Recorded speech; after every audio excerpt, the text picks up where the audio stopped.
Olá pessoal, estamos de volta com nossas aulas de eletricidade básica. Nesse intervalo em que ficamos sem novas publicações, eu preparei várias apresentações com assuntos surpreendentes que irão certamente complementar o nosso conhecimento sobre eletricidade, permitindo que avancemos cada vez mais na direção dos nossos propósitos, os nossos ideais.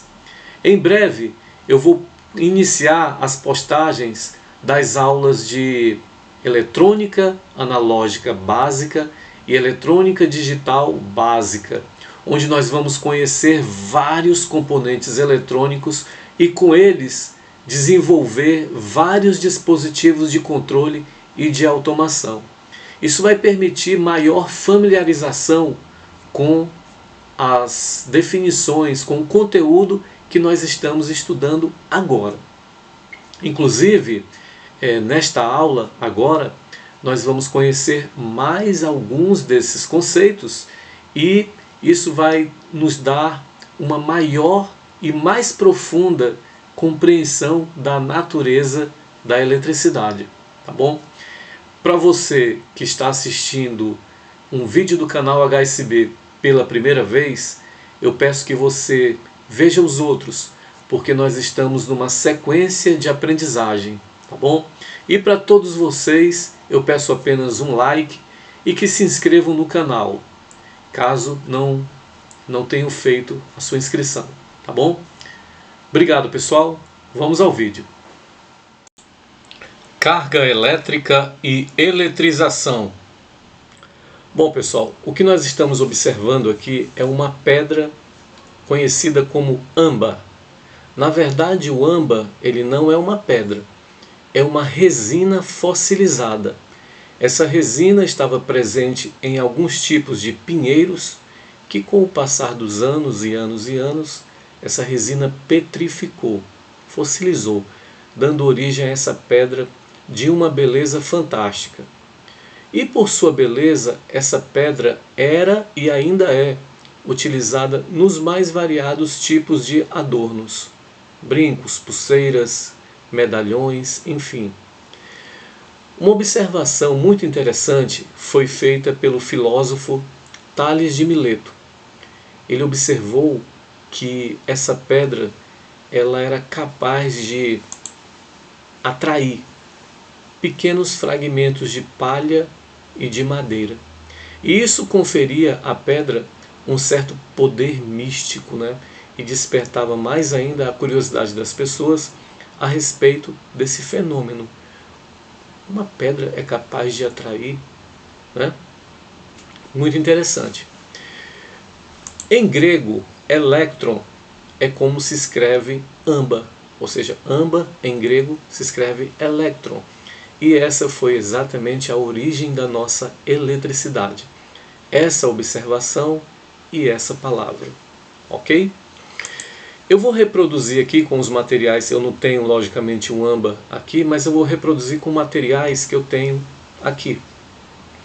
Nós temos aqui um bastão feito de um pedaço de cabide. Você pode fazer isso aí em casa também. Nós temos aqui um pêndulo, tá bom? Um pêndulo. Esse pêndulo aí é de um brinquedo de ciência. E nós temos um bloco de resina que tem a imagem da deusa grega, né, do direito, a Têmis. Então, vale ressaltar que esses materiais aqui são materiais isolantes. Tá? Não tem nada de metal aqui e não tem nenhum ímã aqui. Até porque ímã não age em plástico.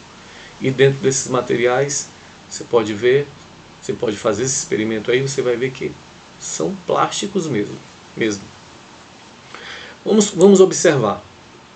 Observe aqui que o bastão ele não tem ação nenhuma no pêndulo, certo? Não tem ação nenhuma. Mas a partir do momento em que eu atrito, que eu fricciono o bastão num pano de seda, pano de lã também dá certo, olha o que acontece. Surge uma força, uma atração, correto? Como é que pode um plástico exercer uma força no outro plástico o que existe dentro desses materiais que dá origem a uma força, e essa força é capaz de deslocar, né, de imprimir um movimento nesses materiais. Algo existe dentro desses materiais que possibilita essa atração, não é verdade? Agora vamos entender uma coisa. Sempre que uma força aplicada num corpo causa um movimento de um ponto até outro, nós temos aí a realização de um trabalho, né? Força vezes o deslocamento. É interessante observar que o trabalho envolve energia.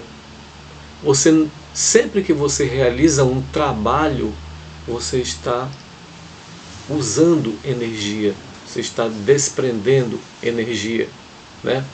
E uma forma interessante de medir o trabalho é exatamente medir a energia que tinha e a energia que sobrou. Se tinha um pacote de energia e esse pacote de energia foi utilizado para realizar um trabalho, então o nível de energia diminuiu e essa diferença de energia, essa parte que foi gasta, representa exatamente o trabalho. Tá bom? Fique com isso na sua cabeça, porque nós vamos precisar demais desse raciocínio lá na frente. Você pode fazer esse experimento aí na sua casa também da seguinte forma: você vai picar papel, né, cortar um pedaço de papel em pedaços pequenos e vai pegar um bastão feito de cabide e vai atritar esse cabide, esse bastão, num pano de lã. Você vai friccionar e ao friccionar ele adquire essa propriedade de atrair os fragmentos de papel, como eu fiz aqui, ó. Observe, olha só que coisa interessante. Esse bastão foi atritado e ao ser atritado ele adquiriu a capacidade de atrair fragmentos de papel. Observe novamente esse experimento. Você vê que o bastão ele é capaz de atrair, mas com o tempo o papel se solta, o papel desprende, como se a força de atração acabasse. Não é isso? Interessante, né, esse fenômeno? Agora dê uma olhada nesse experimento. Observe, vou dar uma pausa aqui, observe que o bastão atraiu 2 pedaços de papel, um menor e o outro maior, tá bom? Agora eu vou pegar um outro pedaço do cabide, ou seja, um outro bastão, e vou aproximar aqui pela esquerda para você ver o que vai acontecer.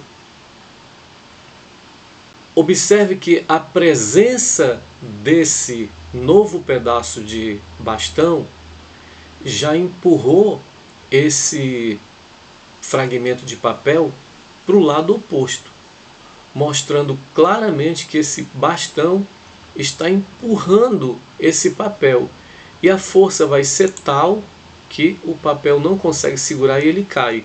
Vamos ver novamente. Viu? Agora o mais interessante é observar que esse mesmo material, que é o pedaço do bastão, ele exerce uma repulsão no lado oposto que está fixado aqui no bastão fixo. Vamos observar isso aqui melhor. Vou colocar aqui de novo para que vocês vejam. Olha só. Observe aqui, olha. O que eu estou querendo dizer? Eu estou querendo dizer que esse bastão é o mesmo material desse outro. Esse bastão da horizontal, ele está atraindo esse papel de um lado. Aí eu pergunto, sendo o mesmo material, ele não deveria atrair também esse aqui? Por que na verdade ele empurra? Ele está empurrando, ó. Quando você tenta aproximar, o papel se desloca para o outro lado. correto? Então, esse material, ele de um lado atrai, mas do outro lado repele. Que coisa interessante, né? O que está acontecendo aí de verdade? Bom, como explicar isso? Nós estamos aqui atritando, friccionando um bastão num tecido de silicone. E esse bastão ele adquire a capacidade de atrair certos materiais. No caso aqui eu estou fazendo um experimento com papel. Então, ao ser friccionado, esse bastão ele exerce uma força de atração. E essa força ela é tão intensa que ela é capaz de vencer uma força oposta, que é o peso do papel, né? Ou seja, o peso do papel perde para essa força. Nós vamos chamar essa força aqui de força elétrica. Vem lá do AMBA, do elétron, tá bom? Então, essa força elétrica, essa força elétrica, ela com o tempo diminui, foi o que nós observamos, e o peso que está presente no papel acaba por puxar o papel novamente e o papel cai, né? Foi isso que nós observamos. Mas que força misteriosa é essa? Bom, pessoal, essa é a chamada força elétrica, mais conhecida como Lei de Coulomb, tá bom?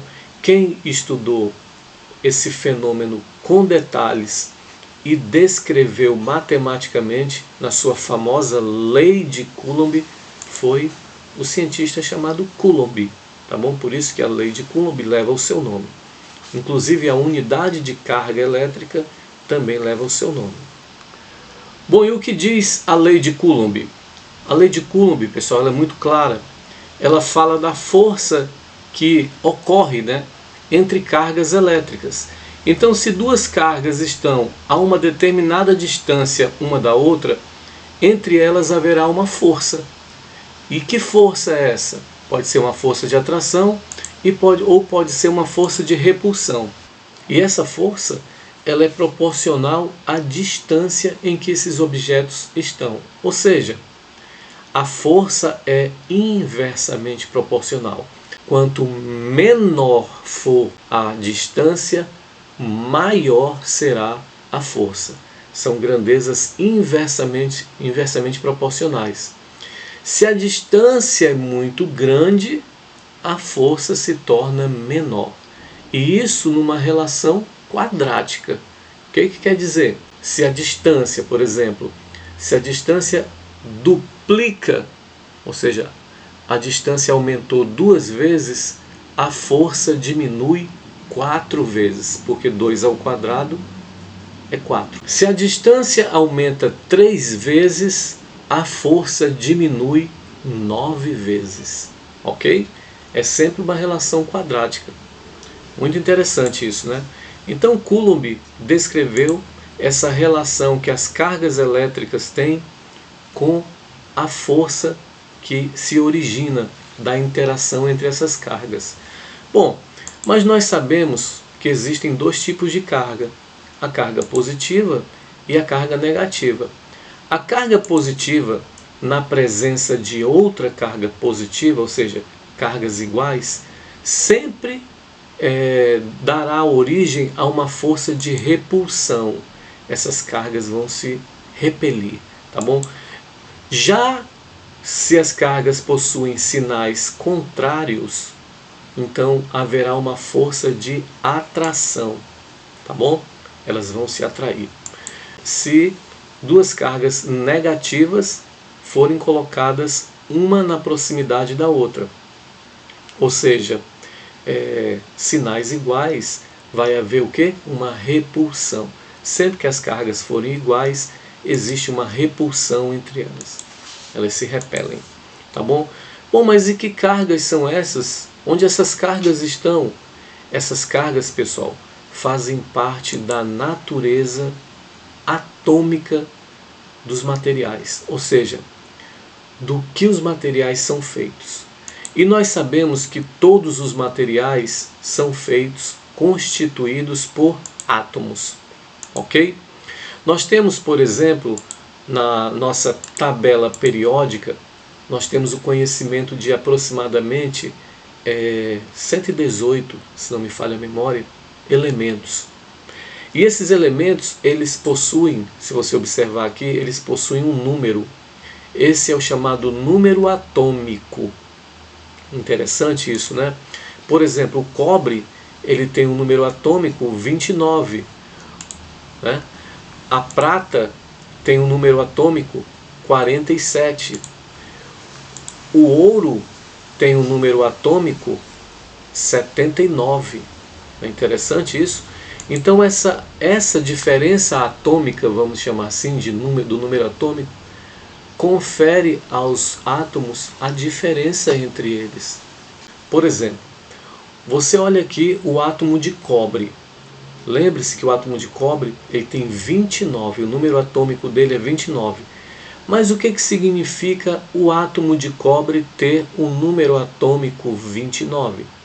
Significa que esse átomo ele tem lá no seu núcleo, lá dentro, na parte central do átomo, no núcleo, ele tem 29 prótons, porque nêutrons e prótons estão presentes no núcleo de um átomo. E todo átomo ele tem uma região ao redor do núcleo, tá bom? Essa região ao redor a gente chama de eletrosfera. E na eletrosfera existem outras partículas subatômicas, que são os elétrons. Olha aí a palavra elétron surgindo novamente. Observe que essa palavra vai acompanhar todo o estudo da eletricidade. Um detalhe interessante é que os prótons que estão lá no núcleo, eles possuem uma carga positiva. E os elétrons possuem carga negativa. Ora, você já sabe que positivo com negativo exerce força de atração. Então, na verdade, os prótons estão atraindo os elétrons. Essa última camada é a camada de valência. A última camada de um átomo é o que a gente chama de valência. A última camada que comporta elétron, né? É o que a gente chama de valência. E a valência de um átomo, ela vai basicamente definir o comportamento desse átomo, ok? Nós temos aqui agora alguns átomos diferentes. Você pode observar aqui o átomo de cloro, o átomo de carbono, o átomo de hidrogênio, o átomo de cobre e o átomo de silício. Pessoal, a combinação atômica, a combinação de átomos dá origem a tudo que você conhece, tudo que você já viu e até tudo que você ainda não viu. Nós temos aqui, por exemplo, esse cabo PP. Esse cabo PP ele tem a isolação dele feita, essa capa, né, de plástico, feita de um material chamado PVC. Ora, mas o que é o PVC? PVC, pessoal, é policloreto de vinila. Mas o que é o policloreto de vinila? É o cloro, são átomos de cloro, átomos de carbono e átomos de hidrogênio. Então, quando você combina, quando você faz uma ligação de átomos de cloro, milhares de átomos de carbono, de cloro e de hidrogênio, você tem aí o chamado policloreto de vinilo, que na verdade é o PVC, é um material isolante. Interessante, né? Ah, mas eu posso misturar tudo isso dentro de uma vasilha e mexer? Não, não é assim. Existem princípios da física e da química que precisam ser respeitados, tá bom?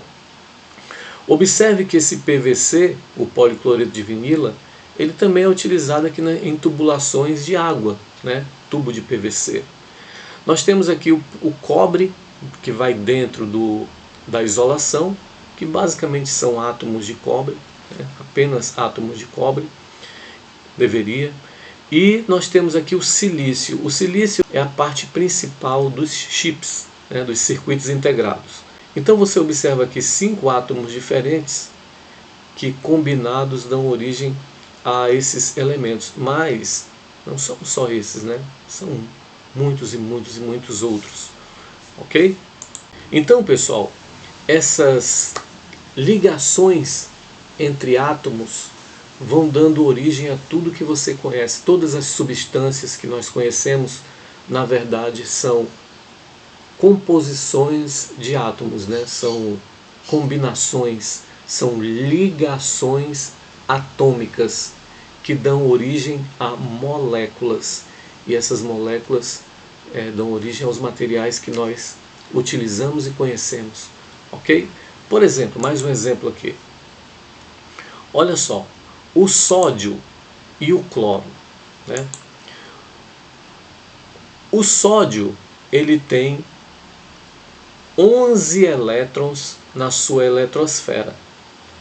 Então ele tem lá no seu núcleo 11 prótons. Já o cloro, ele tem 17 elétrons na sua eletrosfera, tem 17 prótons lá no núcleo. Agora, o que acontece quando o cloro está na presença do sódio? Existe uma teoria na química, teoria do octeto. Você deve estudar isso aí com mais propriedade, pegando um livro de química. Não é aqui o nosso intuito entrar no mundo da química. Mas existe uma teoria na química, teoria do octeto, que diz que um átomo ele está em equilíbrio quando ele possui na sua valência 8 elétrons. E você vê aqui que o cloro só tem 7. Então só está faltando 1 para que ele ganhe, né, essa estabilidade. E quando ele encontra o sódio cede esse elétron para o cloro.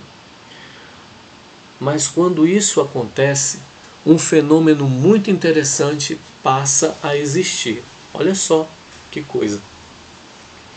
O sódio, ele tinha 11 elétrons e 11 prótons, ou seja, prótons são cargas positivas, elétrons são cargas negativas.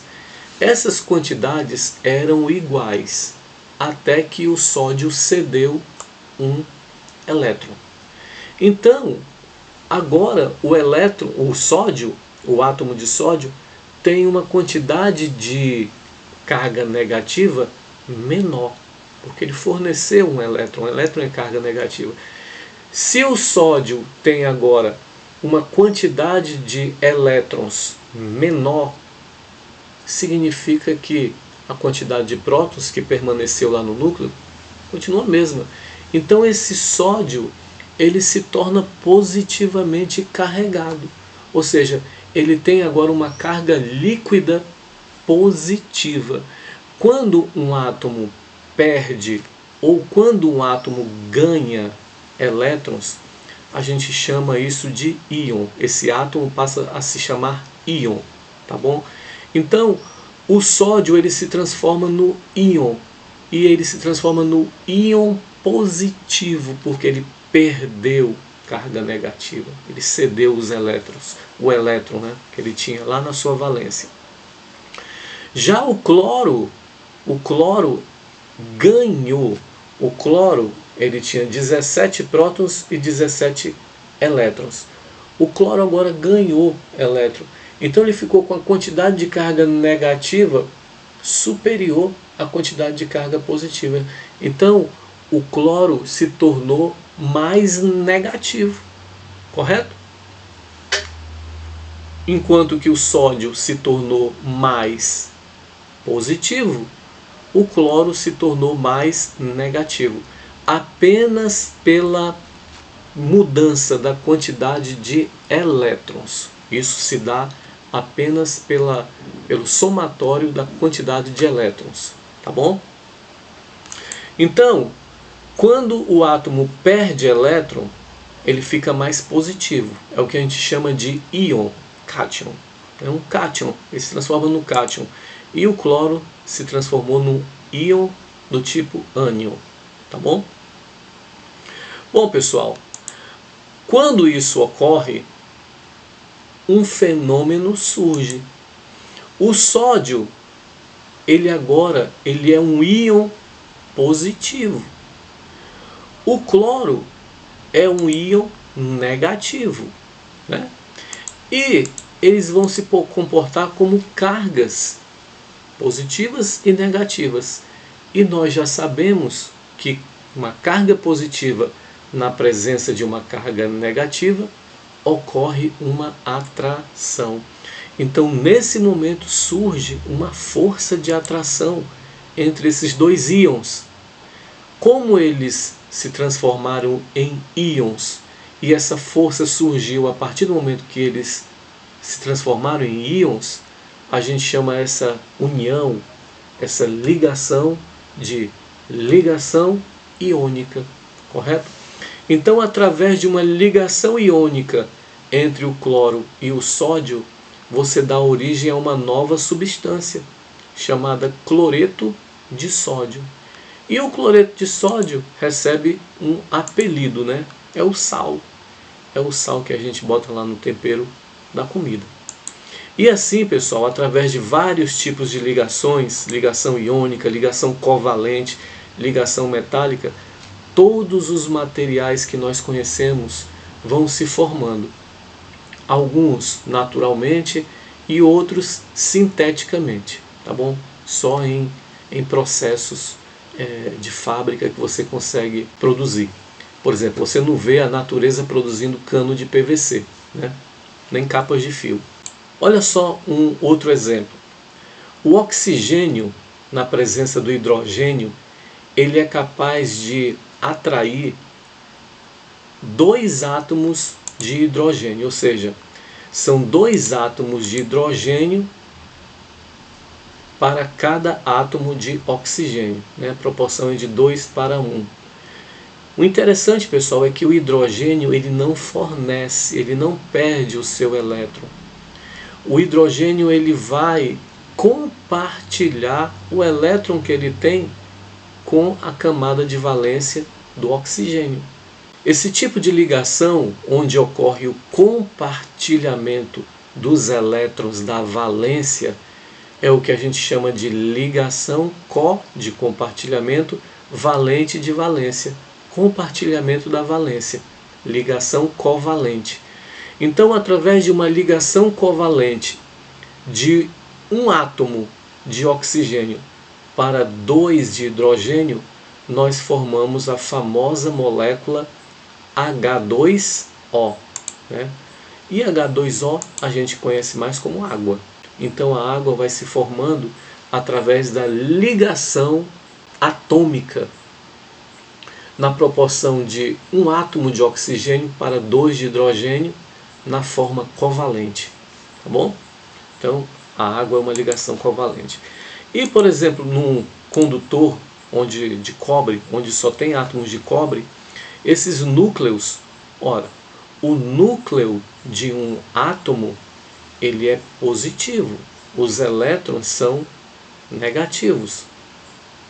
Então os núcleos eles atraem os elétrons que estão ali em volta. Mas como são vários átomos, um outro núcleo disputa aquele mesmo elétron. Ou seja, se eu estou disputando, se eu estou puxando um objeto que está na sua mão, nós estamos, na verdade, ligados. Eu estou ligado a você porque você está puxando um objeto para você e eu estou puxando ele para mim.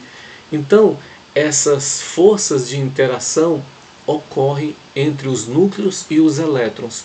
E os elétrons acabam aprisionando os núcleos, né? O que acontece é isso.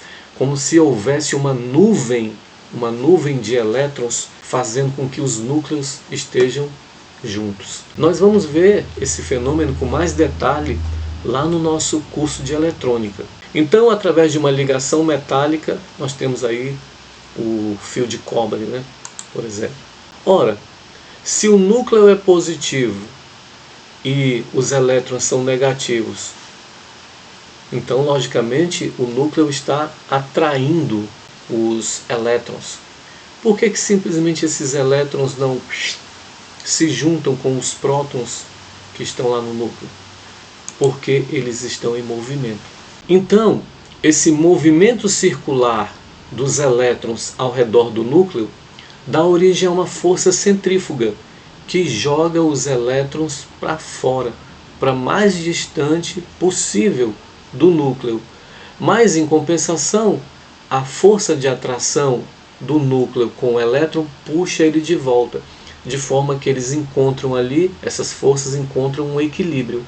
Um outro detalhe é que o movimento desses elétrons ao redor do núcleo, ele é um movimento caótico, ele não é organizado.